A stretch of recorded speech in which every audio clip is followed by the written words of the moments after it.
ओम गण गणपते नमः। वक्रतुंड महाकाय सूर्यकोटि समप्रभा निर्विघ्नं कुरु मे देव सर्वकार्येषु सर्वदा। आप सब भी कमेंट में भगवान गणेश का एक सुंदर सा नाम अवश्य लिखिएगा। मैं हूँ ज्योति और आपका अपने चैनल शुभ कथा में स्वागत है। आइए आज के वीडियो में हम वैशाख मास में पड़ने वाली विकट संकष्टी चतुर्थी तिथि के व्रत कथा का श्रवण करेंगे। विकट संकष्टी चतुर्थी वैशाख मास के कृष्ण पक्ष की चतुर्थी तिथि को इसका व्रत रखा जाता है। यह व्रत भगवान गणेश की उपासना का एक महत्वपूर्ण दिन होता है।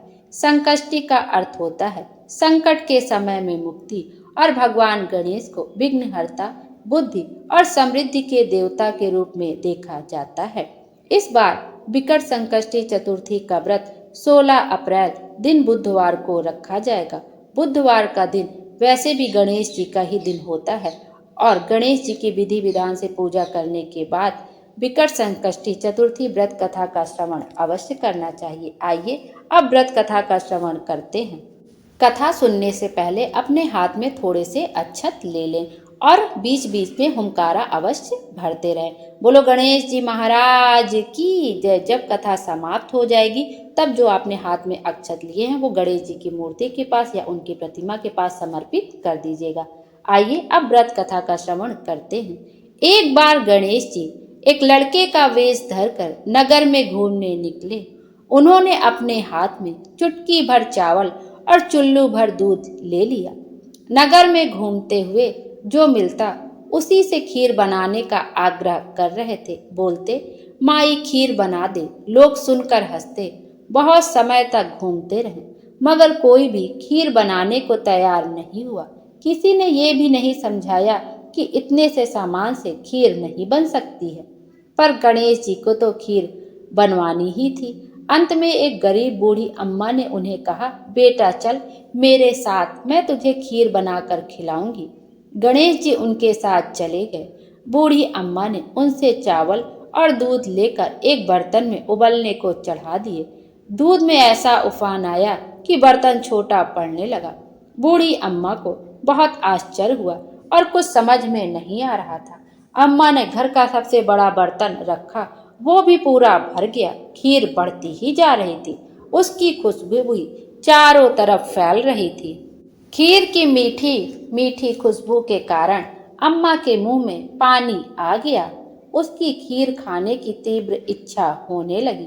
उसने एक कटोरी में खीर निकाली और दरवाजे के पीछे बैठकर बोली, ले गणेश तू भी खा और मैं भी खाऊं। और खीर खा ली।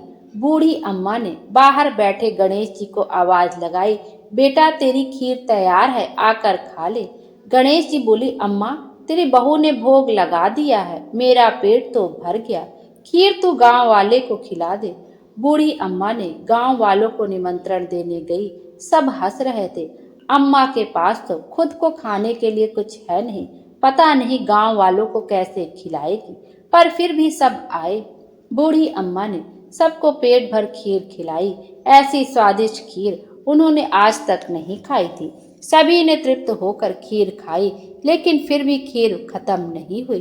भंडार भरा ही रहा।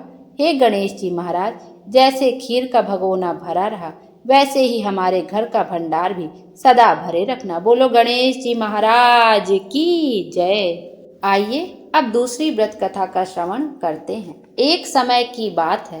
राजा हरिश्चंद्र के राज्य में एक कुम्हार था। वह मिट्टी के बर्तन बनाता, लेकिन वे कच्चे रह जाते थे। एक पुजारी की सलाह पर उसने इस समस्या को दूर करने के लिए एक छोटे बालक को मिट्टी के बर्तनों के साथ आवा में डाल दिया। उस दिन संकष्टी चतुर्थी का दिन था। उस बच्चे की माँ अपने बेटे के लिए परेशान थी। उसने गणेश जी से बेटे की कुशलता की प्रार्थना की। दूसरे दिन जब कुम्हार ने सुबह उठकर देखा तो आवा में उसके बर्तन तो पक गए थे, लेकिन बच्चे का बाल भी बाका नहीं हुआ था। वह डर गया और राजा के दरबार में जाकर सारी घटना बताई। इसके बाद राजा ने उस बच्चे और उसकी माँ को बुलवाया तो माँ ने सभी तरह के विघ्न को दूर करने वाली संकष्टी चतुर्थी का वर्णन किया। इस घटना के बाद से महिलाएं संतान और परिवार के सौभाग्य के लिए संकट चौथ का व्रत करने लगी। बोलो गणेश जी महाराज की जय। आइए अब वैशाख मास की इस पौराणिक कथा का भी श्रवण करते हैं। पार्वती जी बोली, पुत्र, वैशाख मास की संकट चतुर्थी को कौन से गणेश जी का पूजन करना चाहिए? श्री गणेश जी बोले, माँ, वक्रतुंड गणेश का पूजन तथा कमल के गट्टे के बने पदार्थों का भोजन करना चाहिए। पूर्व काल में रतिदेव के राज्य में धर्मकेतु नाम का ब्राह्मण रहता था। उसकी सुशीला और चंचला नाम की दो पत्नियां थीं। सुशीला धर्मपरायण थी तथा व्रत उद्यापन किया करती थी। चंचला कोई व्रत नहीं करती थी और श्रृंगार आदि करके शरीर को सुंदर रखती थी। सुशीला के सुंदर कन्या और चंचला के पुत्र पैदा हुआ। चंचला सुशीला से बोली, तूने व्रत उपवास में शरीर को सुखा दिया और बेटी पैदा की। देख, मैं कभी व्रत आदि नहीं करती, फिर भी पुत्र पैदा किया। अपनी सौत के वचन सुनकर सुशीला बहुत दुखी हुई और भक्ति पूर्वक गणेश जी की आराधना करने लगी। व्रत से प्रसन्न होकर गणेश जी स्वप्न में दर्शन देते हुए बोले, सुशीला, मैं तेरी पूजा से प्रसन्न हूँ। तेरी कन्या के मुंह से सदा मोती मूंगे गिरा करेंगे तथा सुंदर विद्वान पुत्र तुझे प्राप्त होगा। कन्या के मुंह से मूंगी मोती निकलने लगे, तभी पुत्र भी प्राप्त हो गया। धर्मकेतु स्वर्ग को प्राप्त हुए। चंचला सब धन लेकर अलग हो गई। सुशीला अपने पुत्र और कन्या का पालन करने लगी और धनवान हो गई। संपत्ति देखकर चंचला जलने लगी और सुशीला की कन्या को कुएं में डाल दिया। श्री गणेश जी ने कन्या की रक्षा की और वह लौटकर अपने घर आई। कन्या को घर आया देखकर चंचला सुशीला के पैरों में गिर पड़ी और बोली, बहन, मुझे तुम क्षमा करो, तुम दयालु हो, तुमने दोनों कुलों को तार दिया। जिसकी गणेश जी रक्षा करते हैं, मनुष्य उसका कुछ नहीं बिगाड़ सकते। इसलिए गणेश जी का पूजन तथा व्रत हमेशा करना चाहिए। बोलो गणेश जी महाराज की जय।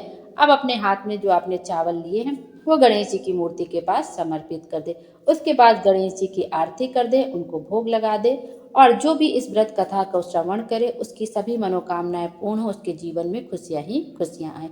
बोलो गणेश जी महाराज की जय। गणेश महाराज हम सब की मनोकामना पूरी करें और हमारे जीवन को खुशियों से भर दें। Thank you.